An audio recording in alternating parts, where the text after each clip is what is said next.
Welcome, everyone. And on behalf of the Century Foundation, the Ford Foundation, and all of the Collaborative's founding members, thank you all so much for joining us today for the official launch of the Disability Economic Justice Collaborative. My name is Rebecca Ballas. I'm a senior fellow here at the Century Foundation, where I'm proud to lead TCF's Disability Economic Justice team, which officially launched in March of this year with the amazing Kim Knoxted and Vilissa Thompson, whom you'll get to hear from later during today's event. It's my distinct honor and privilege to serve as your MC during today's virtual event. A few quick housekeeping notes before we get to the good stuff. We'd love for all of you to participate in today's event by using the chat function, and our hope is, time permitting, to have a little time for questions at the end of the closing panel. You can also join us on Twitter by following at DEJCollab. That's COLLAB. And you can use the hashtag Disability Economic Justice to join the conversation as well. And finally, today's event has an ASL interpreter pinned to the screen, as well as live captioning. If anyone experiences any problems with either of those, please send a message to the hosts in the chat so we can get that sorted out. And thank you to our interpreters and to our captioner for being with us today.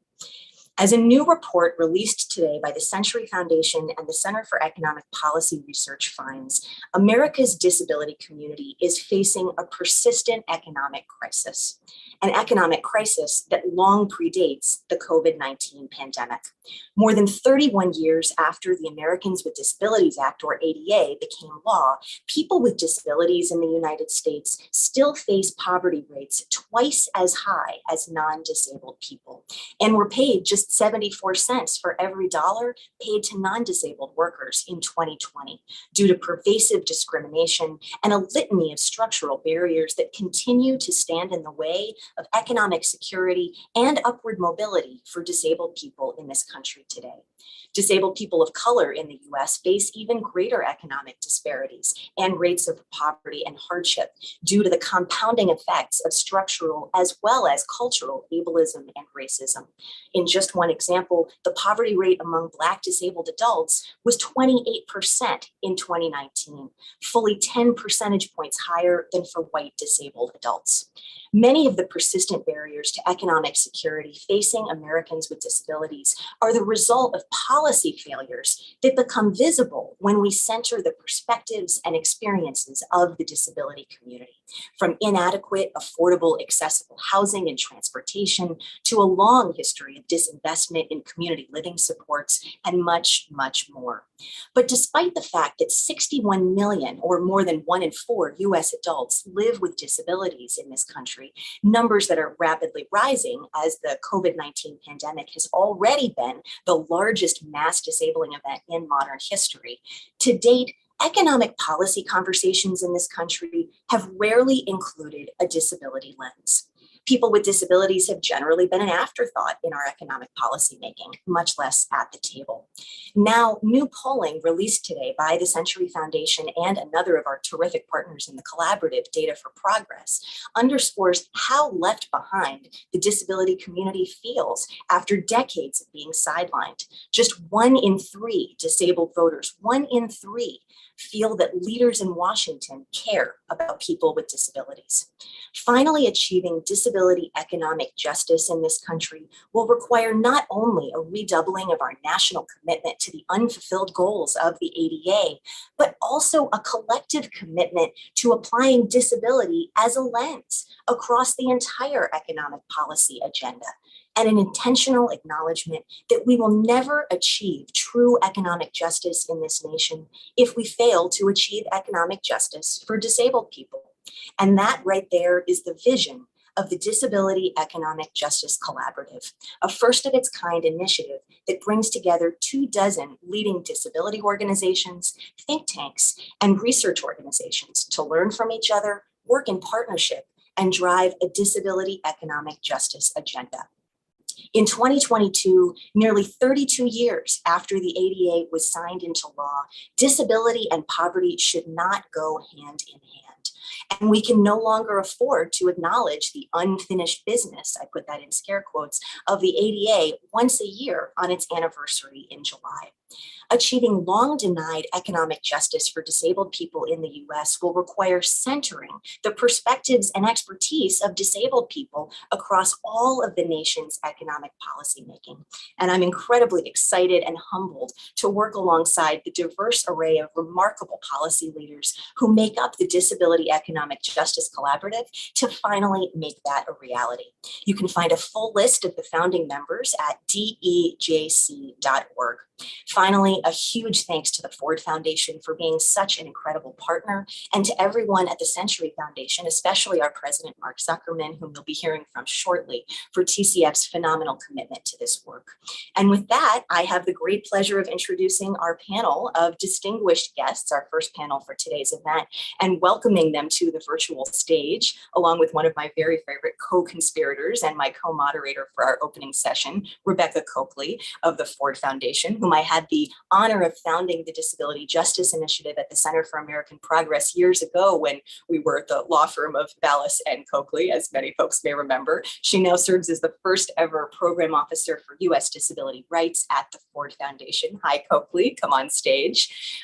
We are also honored to have two incredible leaders who have in many ways paved the way for the Disability Economic Justice Collaborative's very existence with us today as well. And I'm going to welcome them to the virtual stage too. Julián Castro is the former Secretary of Housing and Urban Development under President Barack Obama. He now serves as the Plinsky Professor of Practice for Leadership and Progress at Harvard Law School. Secretary Castro, thank you so much for being with us today. Wonderful to be with you. Thanks for the invitation. And Congresswoman Ayanna Pressley, who represents the 7th District of Massachusetts and really needs no introduction to the disability community because she's become such an incredible leader, champion, and friend to the community. Congresswoman, thank you so much for being with us today as well. Great to be with you both. Well, with everyone. Well, and Coakley, it's wonderful to get to share the virtual stage with you. We don't spend nearly enough time together these days. I miss you. I miss being down the hall from you. But I'm going to give you moderator's privilege to ask the first question of our distinguished panel. Thank you so much, Ballas. So, distinguished panel members and friends, the disability community calls those that grew up at the nexus of the Americans with Disabilities Act and the Individuals with Disabilities Education Act, the ADA generation. People who grew up with different expectations for disabled people around what access to school looks like, access to work, to healthcare, to society. We are now more than 30 years past the ADA, and we have a whole new generation of people with disabilities that have been created as a result of this pandemic, and a whole generation of people with disabilities that have been impacted by the pandemic. But yet every year when we mark the anniversary of the ADA, folks are still being told, well, we still have this much further to go. There are still unmet goals. We're facing an economic crisis for disabled Americans, and we were still well before this pandemic. So how do we ensure that we don't go another 30 years only talking about the fight for disabled Americans and their families in July as the continued unfinished business?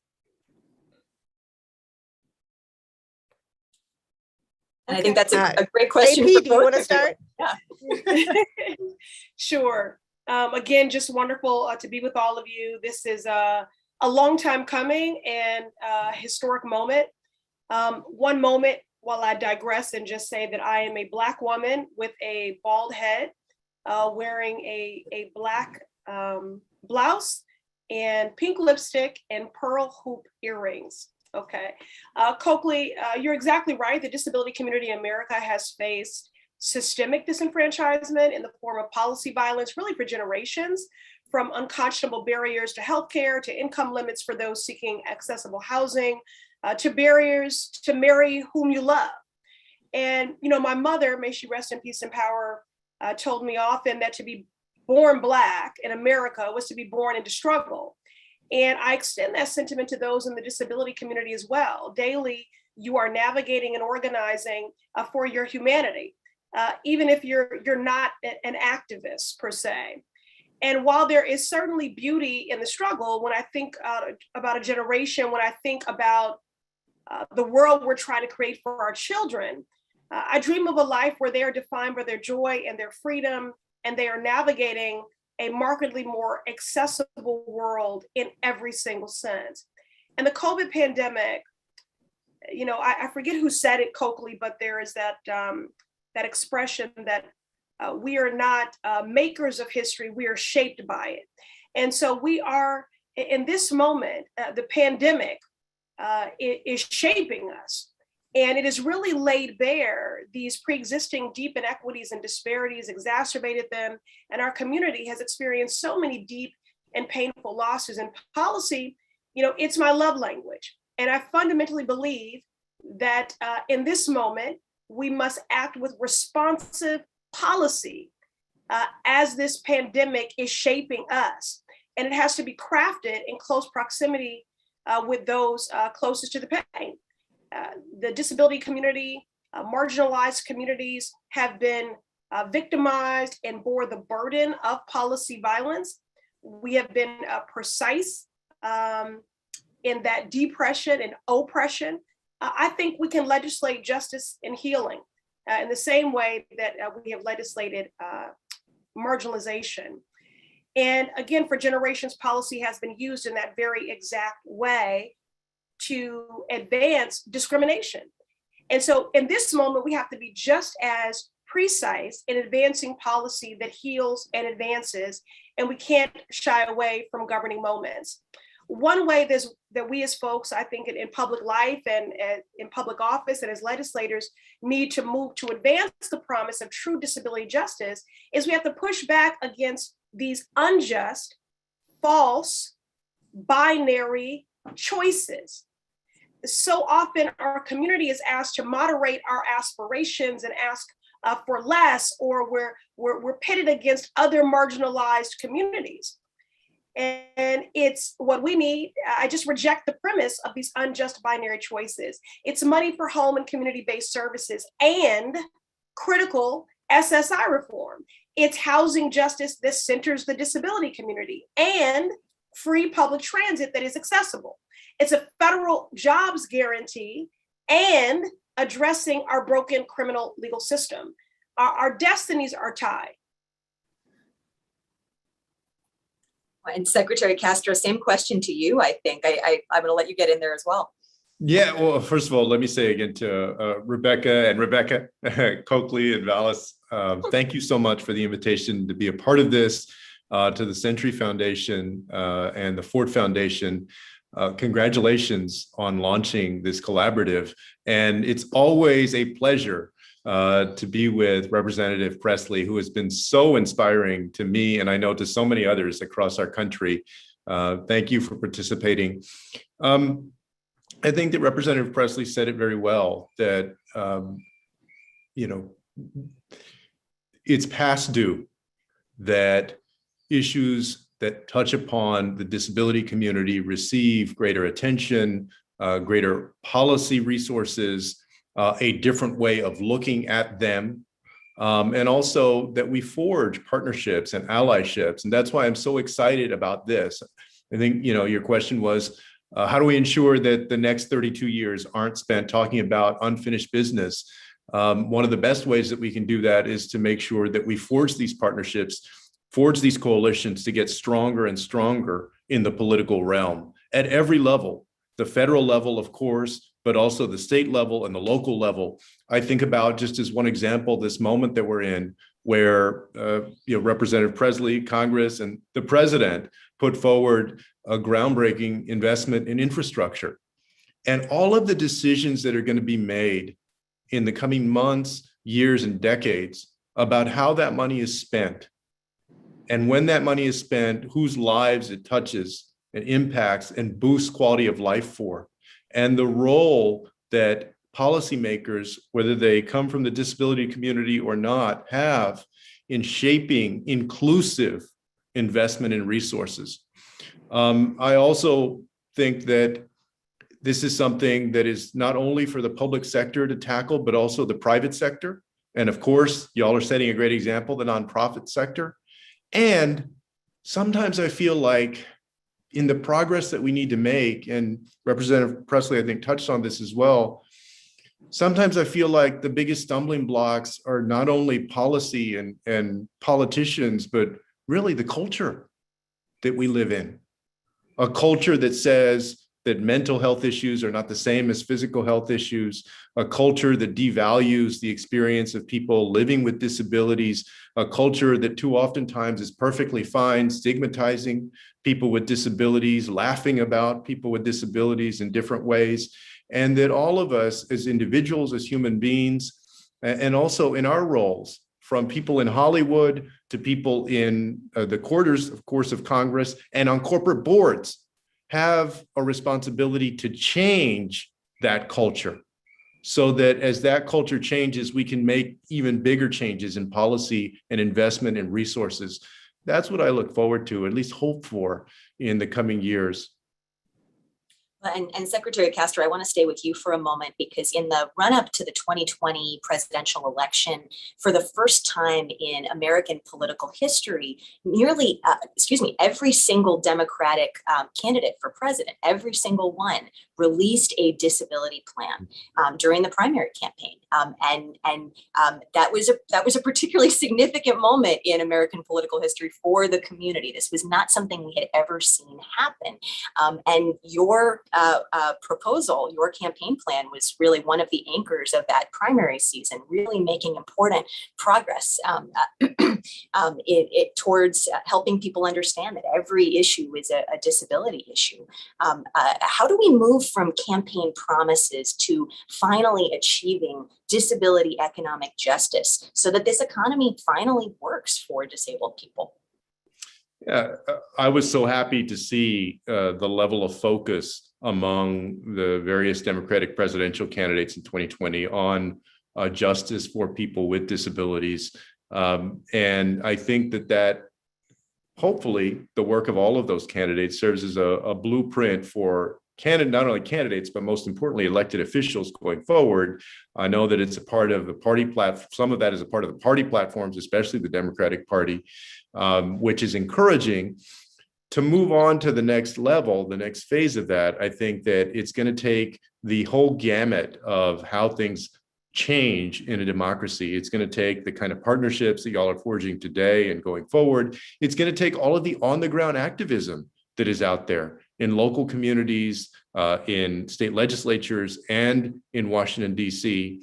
And I think in this moment, and Representative Pressley, referenced this as well, and we're in this very different moment for America still as we work our way, hopefully, toward the end of this pandemic, where I feel like everybody should have this sense that we're all in this together. In their head must be implanted more of a sense of that, at least, than we were feeling 3 years ago before this pandemic. And in that, you have an opportunity to move people's hearts and minds to support changes to policy that affect the most vulnerable, that boost their quality of life and their economic mobility more than we have in decades. And so I would just say that it's going to take all of that on-the-ground activism at every level. It's also not just on the disability community. This is really on all of us.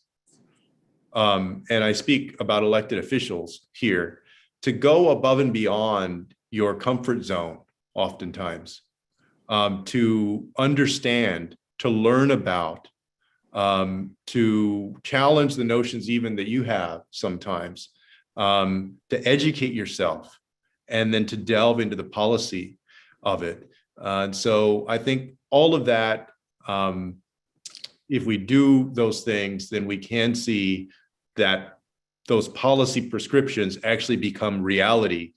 The last thing I'll say is, of course, we're dealing in a political environment, right, that is going to dictate our ability to get a lot of these things done in the future. And I wish that I could say that we have two parties that are equally concerned about the concerns of the disability community. We have to work on both parties, because the fact is that everybody knows here this better than I do, that people with disabilities come from every community and every ideology, every walk of life, in every state, red and blue. And that provides a hope that we can make progress, even in the midst of a very polarized political situation in Washington. And I'm even more confident because of champions like Representative Pressley that I know are always there, pressing the case, trying to make progress, trying to convince their colleagues on both sides of the aisle. That's what we need. And I should note there is immense bipartisanship among voters when it comes to disability economic justice priorities. And that new polling I referenced before from the Century Foundation and Data for Progress just out today doesn't just find that people with disabilities are feeling left behind. It also finds that there is immense widespread bipartisan support for all kinds of disability economic justice priorities. We just haven't, as you're noting, seen quite that level of support within the halls of power. So just note to policymakers that the support is there among your voters on both sides. Coakley, do you want to take the next question to Congresswoman Pressley? Definitely. Congresswoman, I go back to I can actually remember the day it was when our teams met up when I was still at the Center for American Progress. And it was the day that your video dropped on the route. And I remember sitting in the lobby of your office and watching the staff completely all abuzz with the responses coming in to the video where you discussed living with alopecia. And it was so ironic that we were sitting in that lobby waiting to meet with your team that day. And watching the response, watching the community welcome you with open arms was quite honestly one of the coolest moments and one of the moments that I was proudest of for my community. I mean, we had plotted all along, we're like, statistically, someone in the squad has to be a person with a disability. And I will say all along, I was like, I really hope it's AP. I hope she's ours. We have our drafts. That's how it works. And it was revolutionary, the way that you self-identified as part of the community and the way that you have taken on meeting and engaging with the community in a really new way. You often talk about how policy is your love language. And I think one of the things that's been really cool about the way that you and your team work is that you don't see disability as like a short bus issue. It's not just like, this is the disability policy and this is everything else. The team is constantly thinking, I know your head is constantly thinking about what are the disability issues around low-income housing? What are the disability issues in carceral reform? Can you talk a little bit about how you have built that mindset into how you craft policy? Sure. First, I do just want to take a moment to offer some verbal flowers and effusive praise for Secretary Castro. Never take his leadership for granted. This is someone who moves with authenticity and intention in all things that he does. And so we thank him for his leadership and being a pace setter in this space. And it's wonderful to be at this virtual table with him and to partner with him on so many issues. I do want to back up a little bit in terms of sort of how I come to this work and what has made me move with intention when it comes to bringing a disability lens to every issue. Prior to my election to Congress, where I've had the honor of serving for a little over 3 years now, I served on the Boston City Council. And although transportation is not a municipal issue per se, in terms of funding, it's a state issue. It was an issue that I was leaning in on because transit justice is really at the intersect of every other issue. And I went to a member of the disability community, a disability justice advocate, and I asked to ride public transit with her. And a ride that should have taken 30 minutes took almost 2 hours. And it is because the elevators were broken and a host of other infrastructure failures, policy failures, budgetary, moral failures. And at the end of that commute, I cried openly. And I'm getting emotional thinking about it now because I felt such shame that members of my community that I had not seen were being relegated to second-class citizenship, and that these were civil rights violations happening in plain view, and that I had not been as intentional and inclusive in my movement building and my policy advocacy. And so that shifted a lot of things for me around making sure that I'm proximate so that I better understand the intersectionalities, the complexities, the nuances, the various identities. As a voter, I hate when an elected official single issues me. And we have to ask more of ourselves and of those who represent us. You can't just come to Black America and talk about mass incarceration, or come to the disability community and only talk about the ADA, or come to the LGBTQIA community and at the time maybe have spoken about marriage equality or trans rights, or the Latino community, and just talk about immigration or women and only talk about bodily autonomy and reproductive freedom. We live in intersectionality. And I think for too long, the disability community and disability policy has really been treated as an add-on or an afterthought. Again, when the reality is, if we take an intersectional approach to policymaking, disability and other aspects of identity and the way people show up in the world, it's really central. The policy should be responsive to the needs of the people, and people have multiple identities. And so we have to start with those who are marginalized, start with those who've been made vulnerable, start with those who've been sidelined, systematically left out of the conversation.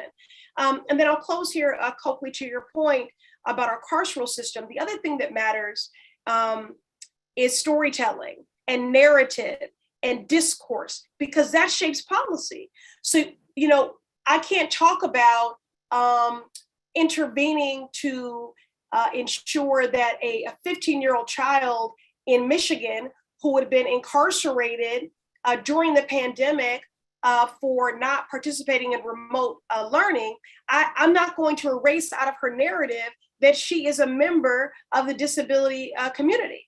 And that was a core part of her story and her lived experience. When we see the latest iteration of an iteration of police violence and brutality with a Black man, and we don't tell the story that he is disabled, when we erase that from the storytelling, from the narrative, from the discourse, then that also doesn't show up in our policy making and in our advocacy. And so we have to make plain how systems are intersected and overlap and marginalized, and how policy is not a dusty book on a shelf. It's not static. Policy is the difference, quite literally, between who lives and who dies and who thrives. So I think it begins with being in proximity, bringing that lens to everything, and then in the storytelling and the narrative, which shapes the discourse, just understanding that we have to be inclusive in that and not erase out disability identity from many of these other marginalized experiences and injustices. Congresswoman, I get chills every time you get talking about these issues, and we've got just a few minutes left, but I want to stay with you, and then Secretary Castro, you're going to bring us home, so get ready. Congresswoman Pressley, we've been discussing the unfinished business of the ADA, the importance of bringing a disability lens across all of our policy making, especially our economic policy making. But right now, this moment when we're having this virtual discussion, this isn't just any other year where we're talking about the unfinished business of the ADA, right? We're still in the middle of a pandemic, much as many people are not acting that way. And we're still in the middle of a pandemic that has already yielded the largest mass disabling event of many of our lifetimes. And that's due to, of course, long COVID. Congresswoman Pressley, you have been such a leader on this issue. You've been speaking out on behalf of folks with long COVID and elevating their voices. People with disabilities across this country, including many folks with long COVID, are really feeling left behind, as we saw in that polling, but as we know through so many other means as well.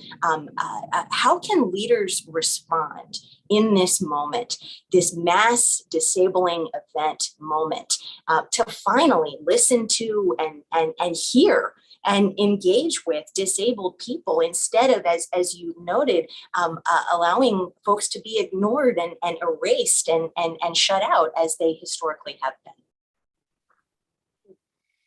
Yeah, well,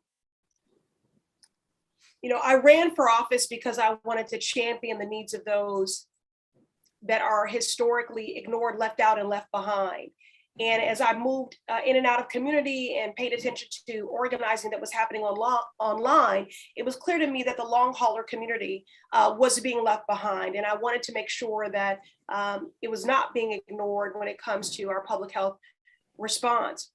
And, the disability community, many advocates, including who's with us today, said at the outset of the pandemic that this had the potential to be a mass disabling event.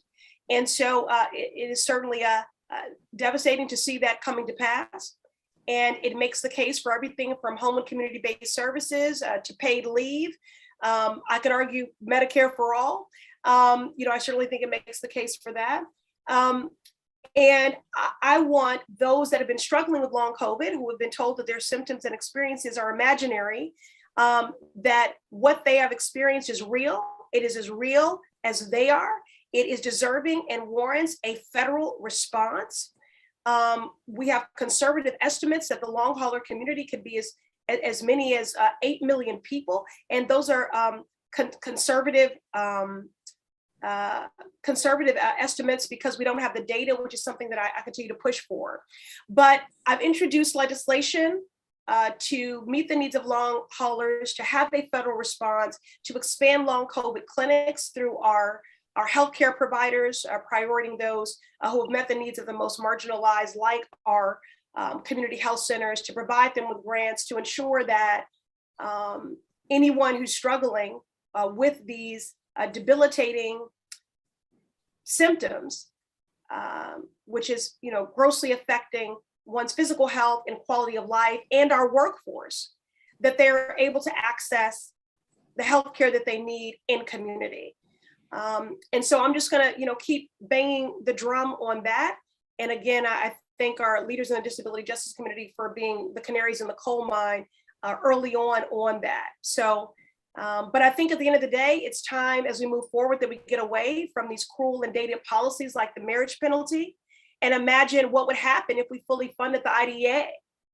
Even the best intended elected officials need to be held accountable. And in my view, daily, we need to organize to press for our full humanity to be recognized, for our rights to be codified in law, and moreover, implemented and funded. So I'm not fighting for scraps. I'm fighting for liberation. And that is what is beautiful about this space that you have all created together. And I'm just honored to be a part of this collaborative. Might have to steal that as the tagline for the collaborative. We're not fighting for scraps, we're fighting for liberation. Thank you, Congresswoman Pressley. Let's go. I'll buy the first t-shirt. It is on its way to you. Let's go. I was going to say it's time for some swag. We need some swag with that on there. Mr. Secretary, to take us home, I want to pose that question to you. I think one of the things when I think about your campaign that was so historic was quite literally the day the plan dropped. You did something that only one other candidate did. You picked up the phone and you called the people that worked on the plan and you thanked them. And I remember I got a phone call from 210 and I didn't answer it because my ex-best friend is from San Antonio. And I was like, why is this chick calling me? And then your team texted and we're like, Coakley, answer the phone. It's the secretary.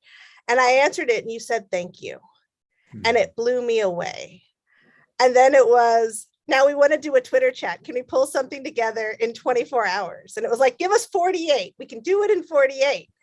And I think one of the things that you and your team were so great about was getting to the community where they were, reaching out to the community and saying, hey, we're not doing rallies. We're in the middle of a pandemic. Let me go to where disabled people are.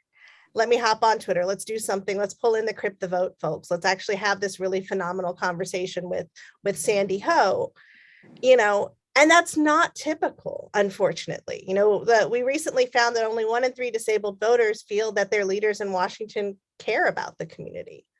How can leaders respond in this moment, this historic mass disabling event, to finally listen to, respond, and engage with disabled people, instead of sort of perpetuating the ongoing erasure that we've spent a lot of time talking about today?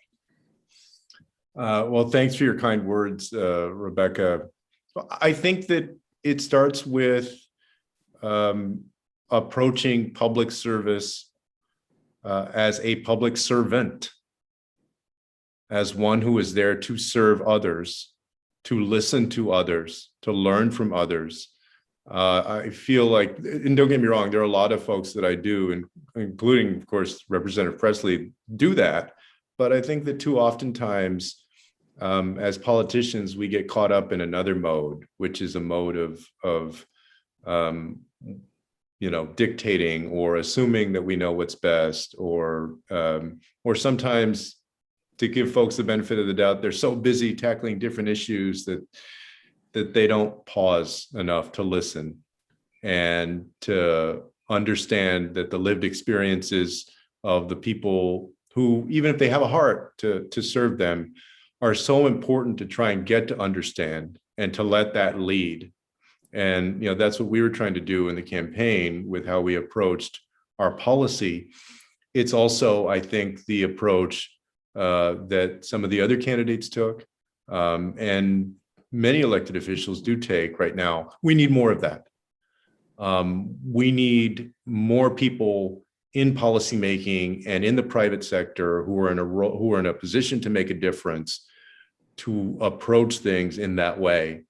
I think that we also need to, again, seize this moment that we're in, where we have more people in our country who are willing to look out for their neighbor, to try and be inclusive, people just at an everyday level, because of what we've just been through, and seize that opportunity to forge partnerships, forge coalitions, push that on the ground activism, and make change happen.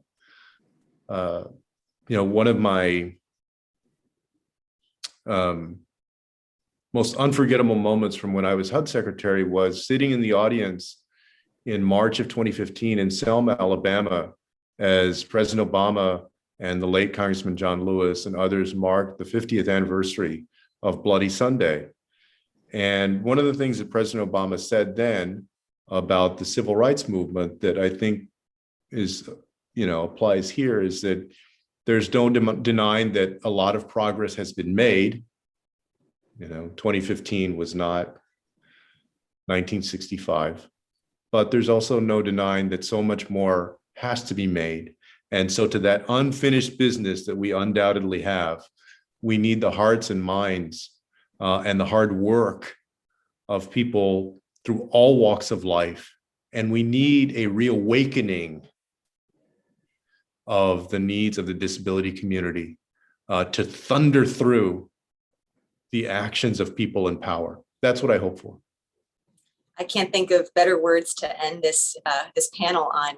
Secretary Castro, Congresswoman Pressley, thank you so much for being with us this morning to kick off this collaborative, for your leadership, for your partnership, for being such friends of the community, and for being so wonderful to work with, and having such fabulous staff. We have to give a shout out to your incredible staff as well, who are always there for us. Yes, Sarah Grow. Let me just tell you, I'm just so very fortunate. But thank you all, and this was so special. And what an epic day. Again, long time coming, and looking forward to continuing to do the work of this unfinished business with you, Mr. Secretary. Thank you.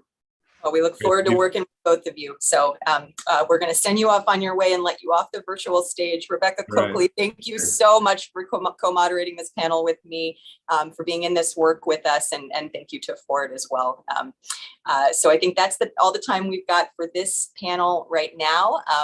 Now it is my great pleasure to introduce my boss, Mark Zuckerman, president of the Century Foundation, who is going to join us to share a little bit more about TCF's incredible commitment to this work. Thank you so much, Mark, for being with us today, and take it away. The stage is yours. Thank you so much, Rebecca and Kim and Valissa. I want to say flat out that you three are the policy dream team doing Century and the community proud. So thank you for everything that you're doing. Welcome, everyone. I'm so glad you could join us today. That was just an amazing conversation. Today, we build and honor really the work of a generation of advocates who came before us. For me, I worked for Congressman George Miller for many years and the remarkable Judy Heumann, who grew up in a world where children with disabilities weren't even permitted to attend public schools. They said that was wrong and they made it right. So yes, we've come a long way down the road, but we have miles and miles to go.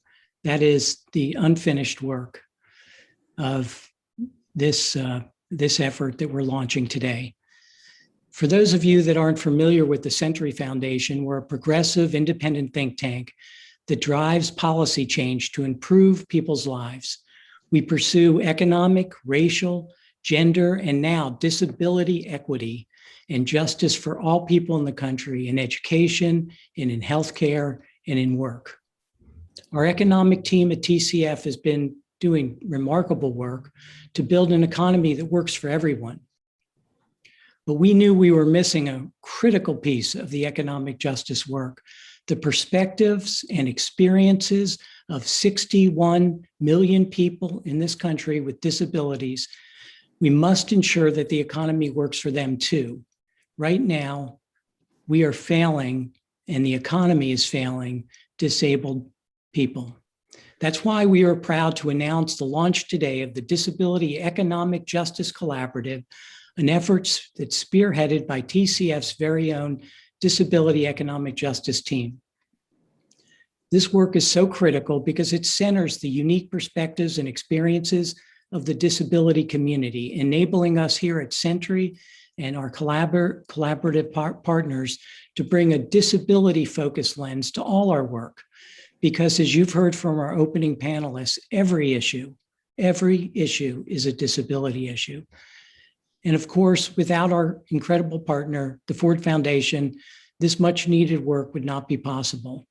Our friends and colleagues at the Ford Foundations are leaders ensuring the disability rights are front and center in the philanthropy and nonprofit world. The Ford Foundation is the first major philanthropy in the country to launch its own disability rights portfolio. And the wonderful Rebecca Coakley, who you've just heard from, is the first program officer to take the lead on this critical work.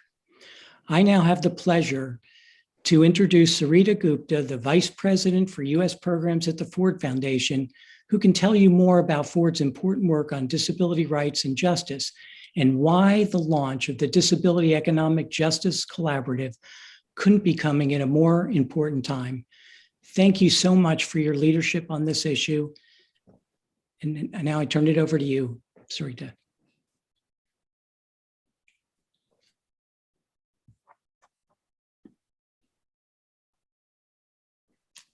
Am I muted? Okay, can you all hear me now? Perfect. Thank you, Mark, and to the entire dream team at the Century Foundation for inviting Ford to join this exciting event today. I'm really thrilled to be here with you all. As a longtime workers' rights and economic justice advocate, I had the privilege of working with some of you and others in the disability community to address a range of issues, including access to good quality jobs and fair wages and working conditions and access to affordable long-term supports and services. And basically the right to live and work with dignity, respect, and agency. And even as I reflect on my years of work in the economic justice arena, it never felt like it was enough.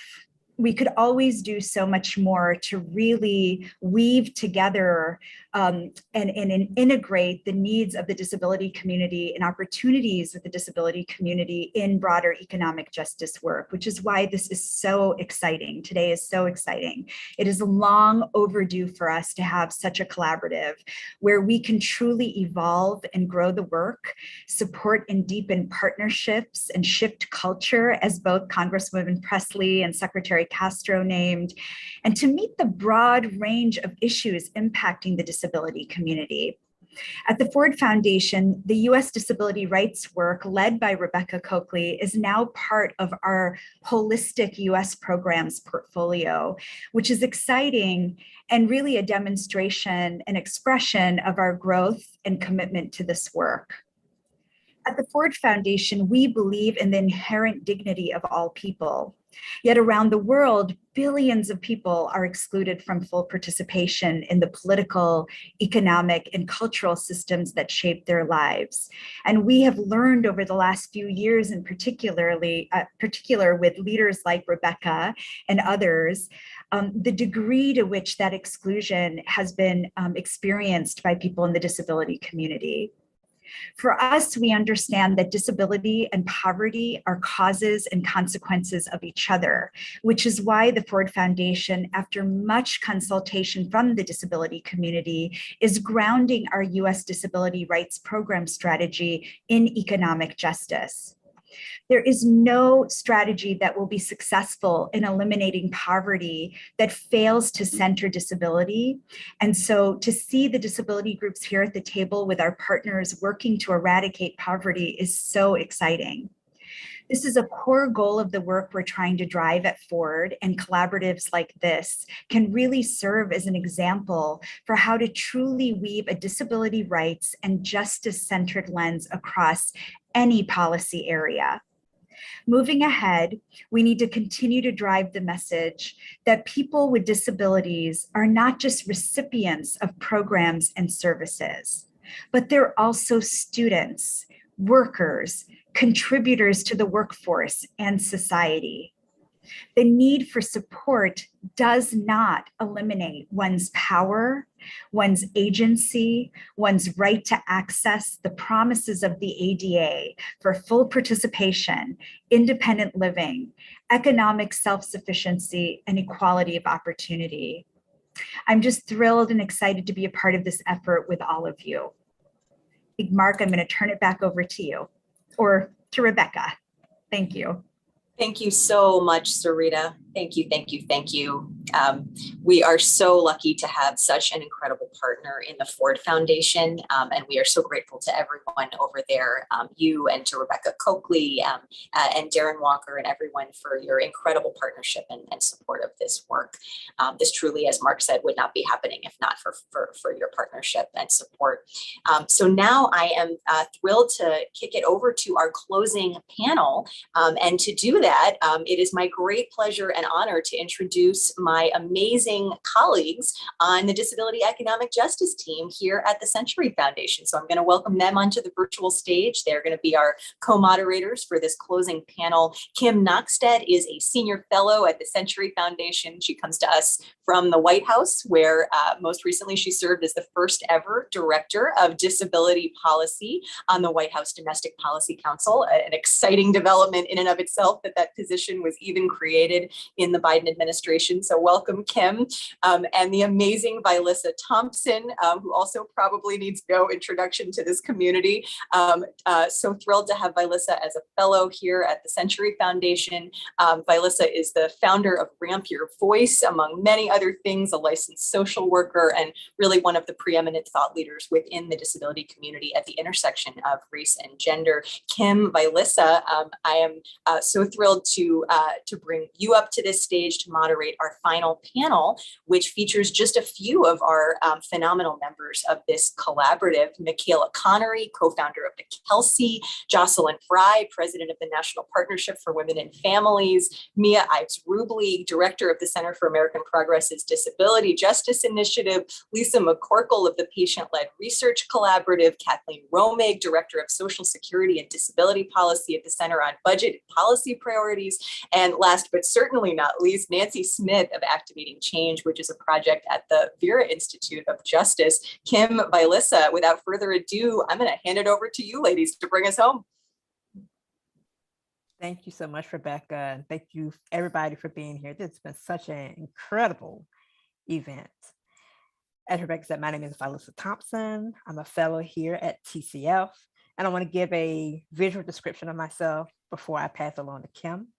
I am a light-skinned Black woman who is sitting in her wheelchair. I am wearing rectangular shaped glasses. I have on a nude color lip gloss, a long sleeve black shirt, wearing silver hoop earrings, and my background is a sunny yellow. Perfect. Thanks, Vilissa. This is Kim Noxted, and I'll also give a visual description. I'm a blonde woman with shoulder-length hair. I'm wearing a white blazer with a black dress under it, and here in my office at TCF. Really excited to be here with you. I'll send it back over to you, Vilissa, to kick us off. All right. So in the interest of time, we want to hear from all of our amazing panelists. So we just want to jump right in. If you have any questions, feel free to share them in the chat. Perfect. So our first question will go to you, Michaela. And again, Michaela's with the Kelsey, and so feel free to tell us a little bit about that when you provide your answer. So here's our question, Michaela.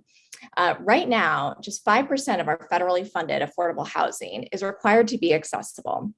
Accessible, affordable housing is critical to access the community and move out of segregated institutional settings. We delve into the barriers this presents to disabled Americans in the report released today, and a link to that report is in the chat. From your perspective, Michaela, in what ways must our national housing infrastructure change in order to increase economic opportunity and justice for people with disabilities? Thanks so much, Kim and Vilissa. I am Michaela Connery. I am a white woman with a brown ponytail, and my virtual background is a housing construction site in front of San Francisco City Hall with the logo, the Kelsey. And the Kelsey is a San Francisco-based not-for-profit advancing disability-forward housing solutions and also working to change the systems and policies so that those solutions can be possible at scale. And so we are thrilled to be joining this Disability Economic Justice Collaborative, recognizing that access to housing is such an essential part of economic opportunity for all people, and especially for people with disabilities. And Kim, to your question, for so many years, I think we've thought about two things as it comes to housing. We've thought about, bare minimum code requirements, which we know is, not even close to scratching the surface of the need. And we've really thought about housing that has been a slow iteration on the institutions that we worked so hard to close for so many years. And when the promise of Olmstead and Title II of the ADA came to fruition, we actually haven't created the policy systems and funding mechanisms to realize that promise, to make that promise from right to reality. And so for us, we look at the fact that people with disabilities are more likely to face housing discrimination. They're more likely to experience housing insecurity and cannot afford rent on SSI in a single US market. Not a single city in the US can you afford basic housing on SSI. These individuals are more likely to experience homelessness and more likely to experience housing insecurity as a result. And we saw during the COVID-19 pandemic that a lack of access to affordable, accessible, inclusive housing had deathly consequences for people with disabilities who were forced to stay in congregate settings where they were more likely to contract COVID, or they were housing insecure or living in inadequate housing or cramped communities where they couldn't even self-isolate or get the supports or services they needed while being forced to stay at home where they lived. And so this is, as Secretary Castro spoke, we have a real opportunity as we think about rebuilding our housing infrastructure in this moment in time to make sure building that housing infrastructure is inclusive of disabled individuals. And that actually in doing so, we create better housing experiences for all people. We create housing that has deeper affordability with better access to vouchers and better subsidies for extremely low income and mixed income housing. We create better access to home and community-based services that are housing-related services to make sure that people can find and retain and receive the services that they want in housing. Community-based housing isn't limited to, I so appreciate the false binary. Community-based housing isn't something that's only available to some people with disabilities. It is something, no matter what an individual's support need is, they should be able to have the services and the housing access to live in the community of their choice. And that those solutions look like things like increased leadership at HUD focused on housing for people with disabilities, and increased leadership of disabled people within our state, federal, and local housing agencies, and within our housing, development and policy community. It includes policies like subsidies, vouchers, and access to incentives that support people to go beyond the minimum abhorrent code requirements that we need to meet code, but that is a minimum, that is a floor, that is not what our goal should be. And we need incentives and funding mechanisms in our federal and state programs to support meeting that. And we need to rethink what truly inclusive disability forward housing looks like. We need to stop saying we're going to tweak the institution and just sort of, make mini institutions or build the same models that we've tried to end for years, and go to proximal to individuals with disabilities and ask them, what does housing look like? And how, if we created something from scratch, could we create those communities that meet that need? So we're excited to do this work in partnership with this collaborative and in our allies in this field. Amazing. And I love how you said that, some of these are, it's the floor, not the actual goal. I think that's such a great way to put it, where so often, that we think of it as that's the goal versus the flipped way around. And we need to still raise that standard even as is. So really, really loved your answer there. Vilissa, I'll turn it over to you for the next question. Great. So our next panelist would be Jocelyn Fry at the National Partnership for Women and Families. Jocelyn, 1 in 4 Americans have a disability, or approximately 61 million people across this nation. We know that number is rapidly growing too. Often in policy work, we see disability silos, separated away from discussions of racial and gender equity. Can you talk about why the National Partnership thinks it is important to bring a disability lens across your work, and why you joined the collaborative? Why is it important to apply an intersectional lens, including race, gender, and disability, to economic policy making? Well, thank you so much, Vilissa, for the question. And I too will start with a visual description. I'm a Black woman. I have dark brown, black hair with a little more gray than I care to admit. I'm wearing a red top, and I'm sitting in my living room, or dining room rather, with a backdrop of our bookcases, and wearing my favorite pearls. And it's great to be on this dynamic panel. I think where I would start is simply say we're part of the collaborative because we really couldn't not be a part of the collaborative, and say that we are working on policy to improve women's lives, which has been the long mission of the National Partnership. One of the things that we are very clear about, and I think Secretary Castro and Representative Pressley were so powerful in saying, is that, we have to do our work at the intersections.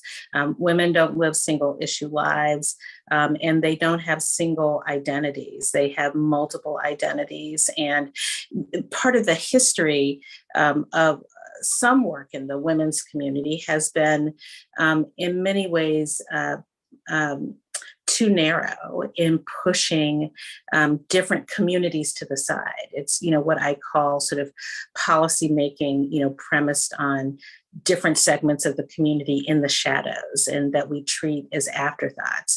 If we're really going to do the work of gender justice, if we're really going to focus on economic justice, then we have to bring sort of a race, gender, disability lens to the conversation. So, we're here because we have to be here to be committed to our work, and we do the work intersectionally because we have to do it if we're going to be true to a mission that really really is committed to lifting the experiences and the economic security of women and people of all genders. So that's part of the reason that we're here. You know, I think the second thing is that we know that our economy works only when you include women in that conversation, and you have to center women, and I would say women of color in particular, in at the beginning, if you're really trying to think through how are we going to drive our economy, grow our economy, and make sure that it works for everybody, and make sure that we have a nation that actually is making full use of all of its potential. And I think as others have said at the outset, is too often we forget about folks with disabilities. We bring them in at the end and sort of try to have makeshift solutions that we hope work for them. And I think the thing that we know is that if you start with folks who experience multiple barriers and you solve for their problems, then the solutions that you are coming up with are solutions that have broader reach, right? So there's a it's not just a theoretical strategy. There's a method of making sure that you are putting folks who have multiple barriers, who are, you know, women of color with disabilities at the heart of that conversation about what does it mean to grow our economy. Like that actually accomplishes the work of actually figuring out what are the policies and strategies that can help all of us. So it's essential, if we are committed to really trying to deal with economic justice, to be more inclusive and to bring that race, gender, disability lens to the conversation. You know, the last thing I would say is that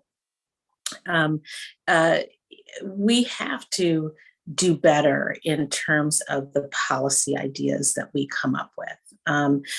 You know, too often the policy ideas that we have identified are overly narrow. They solve pieces of a problem, and they don't understand the holistic nature of the lives that women in particular lead. And they don't understand and appreciate the different roles that women across race, across ethnicity, across disability status and economic status are often collectively asked to play in their families, in particular, the caregiving roles that they're asked to play in their families. And I think we have to get beyond this narrative of thinking about folks with disabilities as only people who just need care for themselves. But as others have said, they are caregivers, they're parents, they're, you know, they're daughters and sons.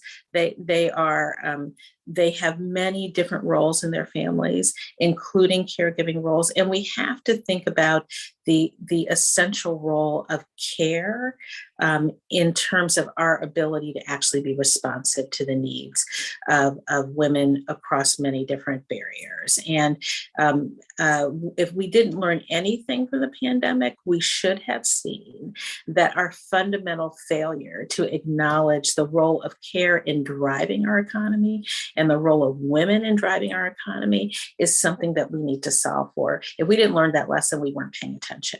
So we bring this lens and are excited to be a part of this collaborative because we understand all of those things and are essential to really figuring out how are we going to make our economy better.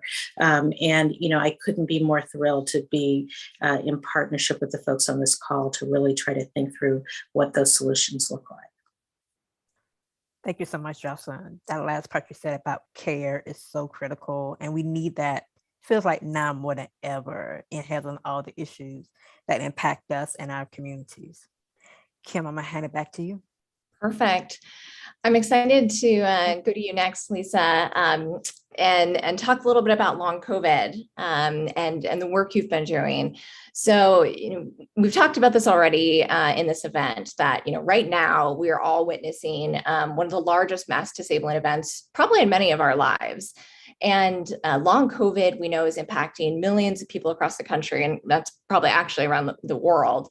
Why do you think it's so critical to bring a disability justice lens to the pandemic response and really consider the economic impact of long COVID right now? Sure, thank you. First off, thank you so much for having me. I'm really thrilled at the launch of this new collaborative. I'll give a brief visual description. I'm a white woman with brown hair. I have a black shirt on, and I have a bookcase in my background that could probably use some more books. I am, so my name is Lisa McCorkle. I am a person with long COVID. I am one of the co-founders of the Patient-Led Research Collaborative, which is a group of people with long COVID who conduct research on long COVID. And we also advocate for policies that support people with long COVID and associated conditions like ME/CFS and dysautonomia. And I'm also a big policy nerd, so I'm very excited that these conversations are happening, and just really thrilled to be here. At the same time, along with many people on this call and members of the audience, I'm sure, I am grieving. I grieve that a disability justice lens was largely not brought to the pandemic response these last 2 years. I grieve for the millions who have died, the millions who have long COVID, and all of their loved ones because of this.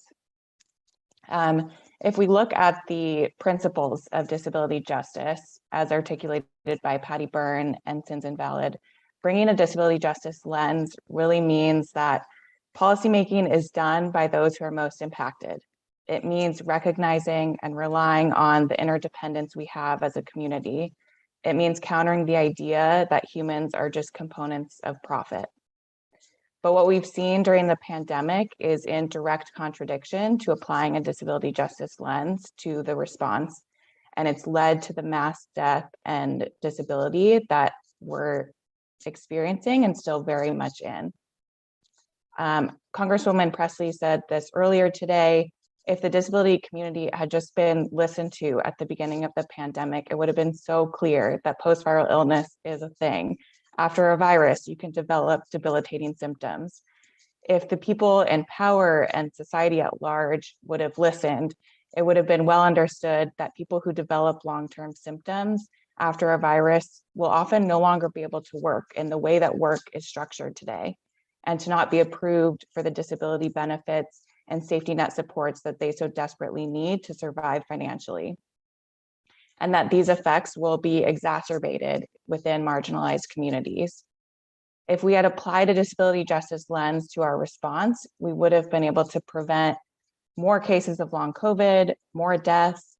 We would have protected disabled people and ensured that all of their needs were met.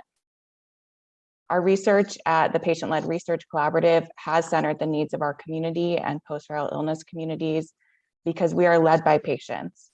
And our research has really sparked the most progress that we've seen so far in long COVID. I think that's just a testament to what disability justice and leading from people who are actually the most impacted can result in.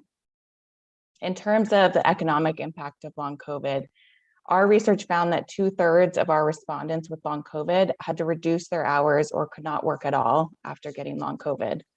And the Brookings Institute estimates that about 15% of unfilled jobs currently in the US are due to long COVID. That's 1.6 million full-time workers out of the labor market. People are being denied accommodations at work. They're being denied benefits. They're racking up significant healthcare costs. They're losing their housing. They're unable to afford their basic necessities. A very conservative estimate puts the cost that long COVID has had on the US economy at $300 billion so far. And yet economic policymaking is not considering these effects. And they're not considering that we have an entirely different workforce than we did 2 years ago. So it's so important as we try to deal with these effects that we learn from our past mistakes when we have ignored and neglected the disability community. We really have the solutions. We know what needs to be fixed. And so to ensure that we can all thrive, we must bring this disability justice lens. And I'm so hopeful that this collaborative will bring us closer to that. I think I'm still shocked that you said 300 billion. That was with a B, right? And that's with a B. I mean, that's, yeah, I hope other folks heard that's the impact to the economy. Because you think about if that money had initially been invested to provide the supports up front, what the actual impact would be on the economy now on the backside. So kind of a staggering statistic there. So really looking forward to working with you more. I will turn it back to you, Vilissa, for our next question. Thank you, Kim. Mia is up next. Mia Ives Rubley, the Disability Justice Initiative at the Center for American Progress. Mia, the collaborative is bringing together think tanks, disability organizations, and research organizations to place a disability lens across the entire economic agenda. The Center for American Progress is one of the first think tanks to implement an initiative that centers disability. Why is it imperative for think tanks to not just be strategic in incorporating disability into their missions, but to also hire disabled people to lead such work? What are the lessons we can glean from both CAPS and TCF's emphasis on disability issues, and who's leading the work spearheaded? Thank you so much, Vilissa. I am super glad to be here today at this very special event. Just to give you a visual description of who I am, I'm a Korean American woman with short black hair. I am also wearing a blue blouse, and behind me is very blurred because I have a bunch of movies behind me. And yeah, I don't think everybody wants to see that. So, disability rights, civil rights work has, in the past, it harnessed a broader range of civil rights community to push to create a civil rights framework around disability. It helped to build the Rehab Act of it helped to build the ADA. All of this was due to the support of numerous civil rights groups across the spectrum and led by the disability community. Unfortunately, over the years, the work has kind of been siloed as organizations leading the work have been led mostly by white non-disabled individuals.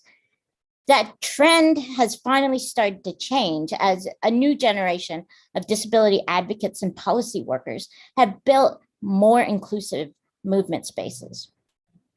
The Disability Justice Collective mentioned by Lisa, they were built by disabled BIPOC LGBTQ activists who pushed for broader expression of the disability movement work so that it was more incorporative of BIPOC and LGBTQ individuals who face complicated barriers relating to racism, ableism, sexism, homophobia, transphobia, and numerous other structural oppressions.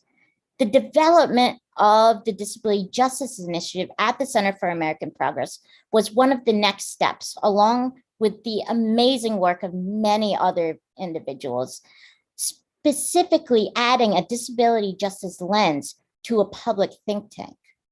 There are many folks who have spoken at this event, including Rebecca Vallis and Rebecca Coakley, who developed the initiative and had the faith to pass the baton on to me. The inclusion of the disability justice lens to public policy work has been extremely essential in moving the community forward past just a rights-based perspective. We've seen huge gains with more disabled people in public office and in leadership roles in the government. Disability was mentioned directly for the first time during a major presidential debate in the 2020 election, and all the major candidates had a disability policy platform.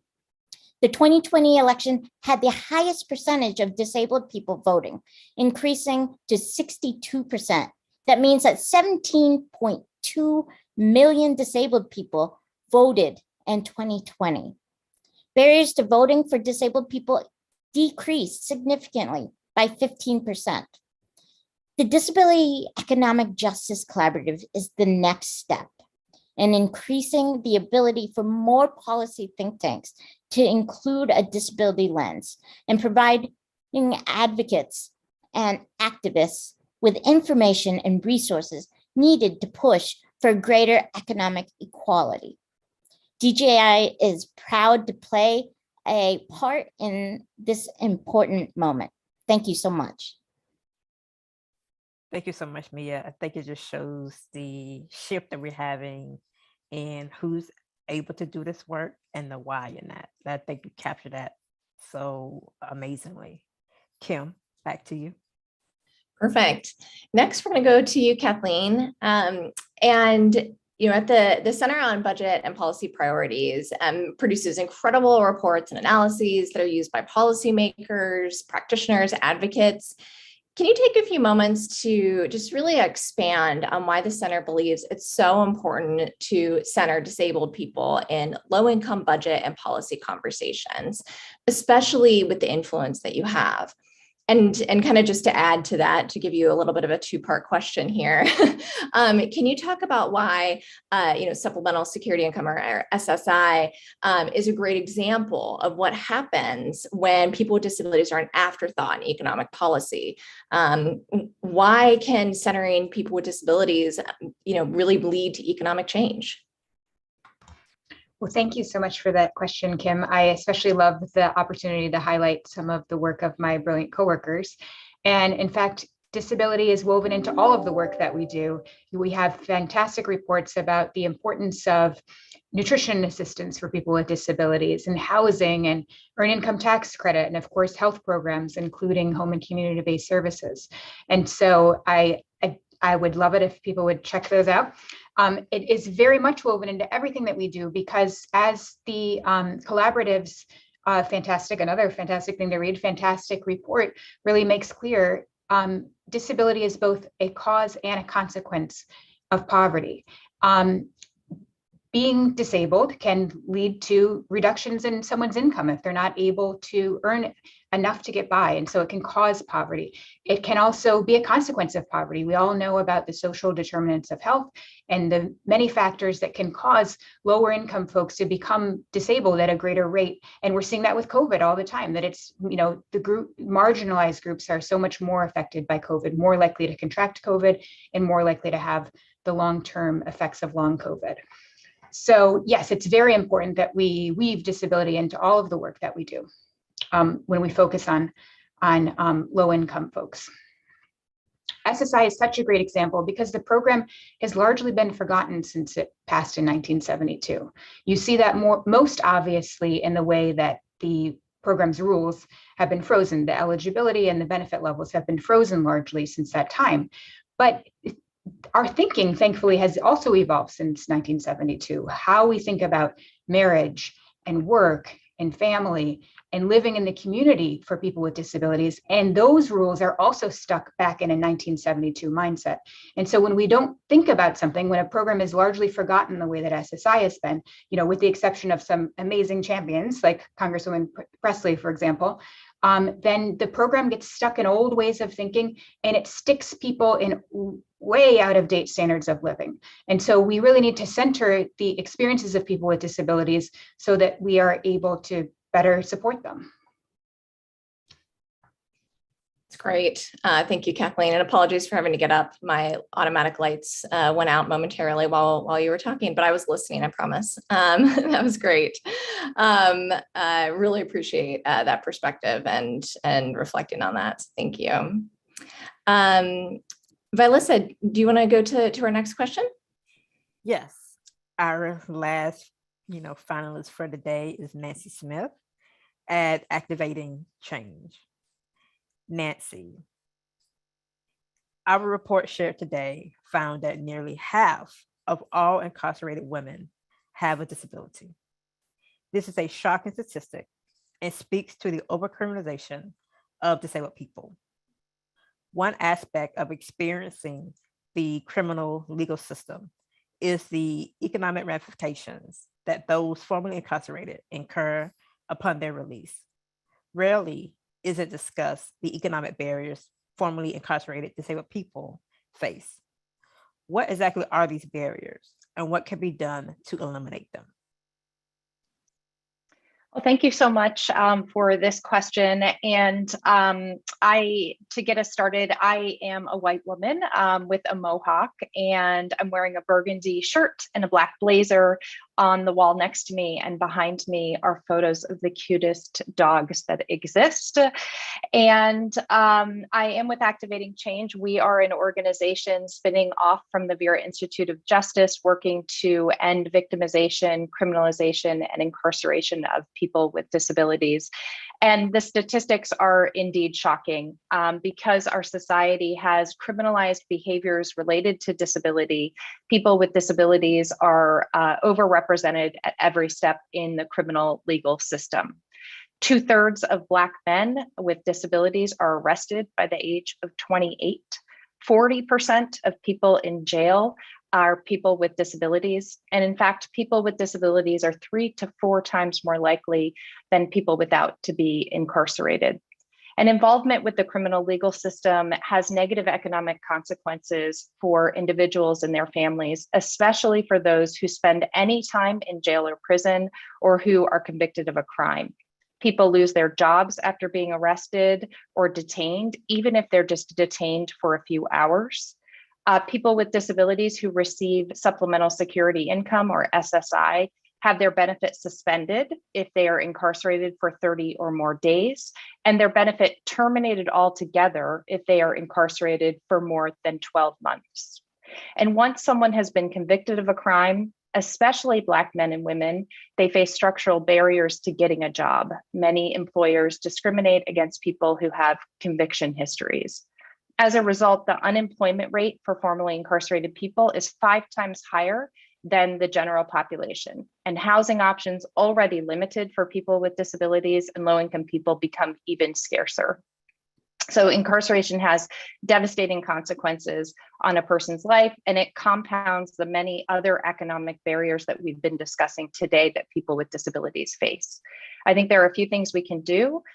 We must support policies that end mass incarceration. Keeping people out of jails and prisons is essential to advancing economic justice for people with disabilities.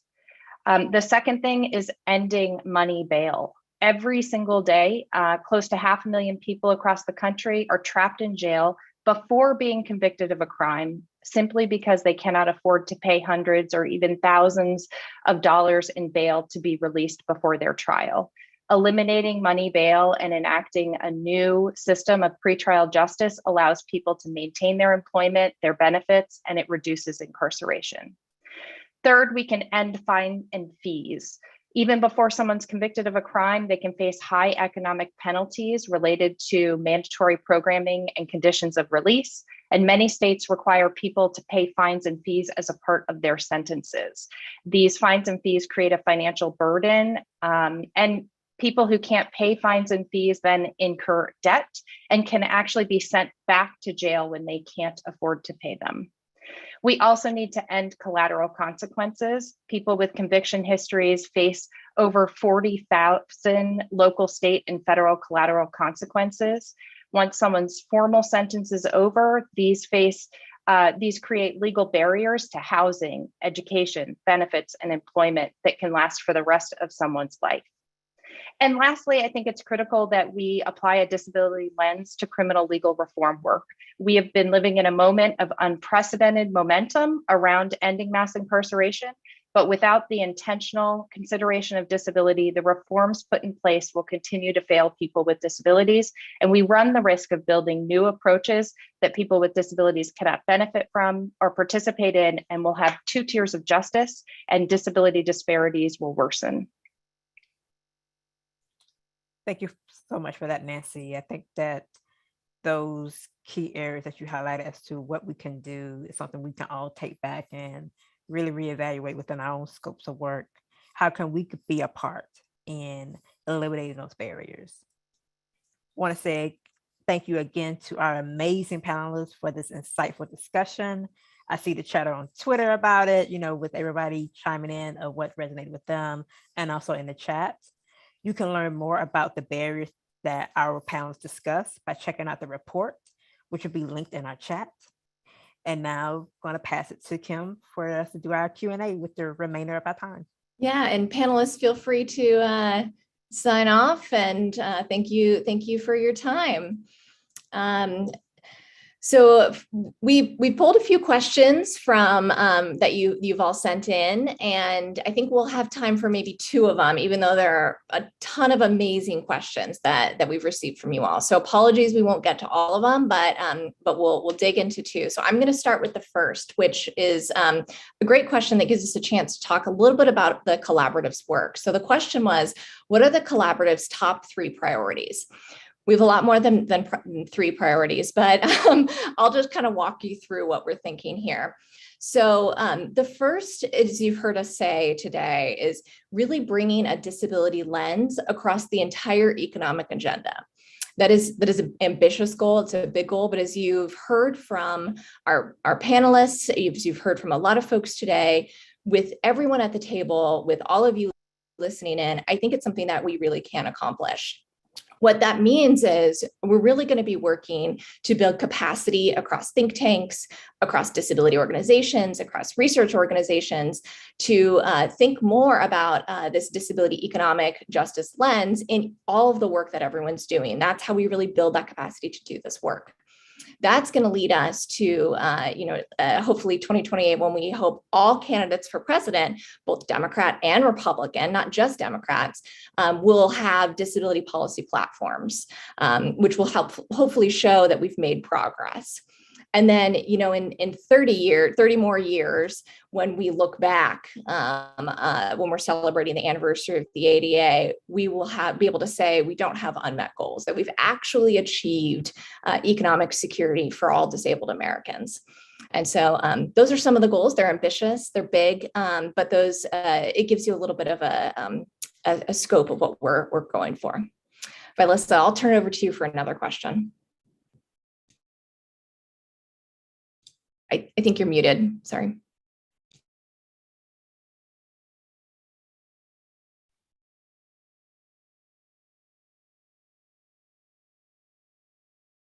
Sorry, moving too fast. Thank you for that, Kim. Our next question is, how will this new initiative center intersectionality, and what work will be done in the realm of racial justice to uplift people of color, and how can we better document economic equity and disparities, and what do these disparities look like for people who identify as BIPOC or other intersecting identities with disability? Well, I think that when we listen to our panelists, they each kind of pull into that intersectional aspect, whether they're talking about racial and gender equity, and well as the incarceration system and what's going on there. We see that every issue has a disability lens, and we did dig deeper into the intersectional aspect of that issue. So I really think that just based on who we have in the collaborative alone, these people understand intersectionality, of course, within their scope of work, and also figuring out that disability angle as well, whether they're digging deeper into it or want to do better about highlighting it within their work. And so this initiative is very intentional. When I became a part of this work, part of this team, intersectionality is very important to me as a Black disabled woman, as a disabled activist, and being a part of this team and really seeing the emphasis of that in our report, who we're having, being a part of the collaborative, is interwoven into what we do. And I think it really sets us apart from other scopes of work, to where that feels more like an add-on instead of within the fabric of the focus. So I think that what really sets the tone of intersectionality being at the forefront and not an afterthought. What we can better do to document these things is realizing the gaps that exist. In putting together a report, we realized there were some significant gaps in the way that disability is discussed and the data collected. We may have numbers that focus on disability in a broad sense and even race, but it's very hard in some instances to find numbers for Black disabled people when it comes to gender, and so forth like that. So in doing this report, we saw those gaps, and that was a highlight for us to really see who needs to be collecting this data more intentionally so that we can understand the economic barriers when it comes to employment for Black disabled women. So we can highlight that within our scope of work in generally, but also when we have certain initiatives that really dig into the employment and pay wage gaps that exist. So I think that just really pinpointing where do we still need the data to be able to talk effectively about intersectionality for disability issues and also connect it to the broader sense of the issues that you care about, whether it's housing, employment, and so forth. So I really think that's kind of what we're looking like when it comes to the disparities in that. And it comes into bringing people who care about those issues within a professional scope, and also those of us like myself who have the lived experiences of being at these intersections, for us to vocalize our own personal experience, the experiences of those that we know, and what is being done in the communities that is impacting us in a negative way, so we can highlight that and eliminate those barriers that exist. Amazing. I guess we kick it back to you, Rebecca, because we are that wraps us up for Q&A, and we're almost at time. Well, thank you so much, Kim and Vilissa, and all of our fabulous panelists. That was an amazing closing panel. Sad as I am to say it, because I wish we could keep this conversation going for another 90 minutes, and I know we all could if we were all to keep hanging out. This does bring us to the end of today's event. So thank you to everyone out there in cyberspace for joining us today for the launch of the Disability Economic Justice Collaborative. Thank you to Secretary Castro, to Congresswoman Pressley, all of our founding collaborative members, and especially our terrific panelists. And just a huge thanks again to everyone at the Century Foundation and the Ford Foundation for their phenomenal partnership, leadership, and for making this collaborative's work possible. If you're wondering, where can I go to find all the resources folks have been talking about today during this event? Well, we've got you covered. You can check out dejc.org. Again, that is dejc.org. You can find out lots more about the Disability Economic Justice Collaborative, including a full list of founding members, plus that Century Foundation and Center for Economic Policy Research report that Vilissa was just mentioning. You can also find the Data for Progress Century Foundation polling we've been talking about. And shortly, that is also where you will be able to find archived video from today's launch. And you can stay up to date on what we and our collaborative partners are doing by following DEJ Collab on Twitter. That's DEJCOLLAB on Twitter. You heard it throughout today's conversation. We can't afford to wait another 32 years to finish the unfinished business of the ADA. So in the words of Congresswoman Pressley, we're not fighting for scraps. We're fighting for liberation. And those are words that will soon be on a quarter zip pullover that we'll be sending your way, Congresswoman Pressley. So it's got your name on it. I am excited and humbled and so energized to be working alongside TCF's incredible disability economic justice team, Vilissa, Kim. So thrilled to have you here, as well as the diverse array of remarkable policy leaders, some of which you were just hearing from, who make up the collaborative. So in closing, sending gratitude and good wishes to everyone out there in cyberspace who joined us today. We look forward to hearing from you. We look forward to working with you, and we're just incredibly grateful for your support of this launch. So have a wonderful day, everyone, and looking forward to all of the partnership in the months ahead.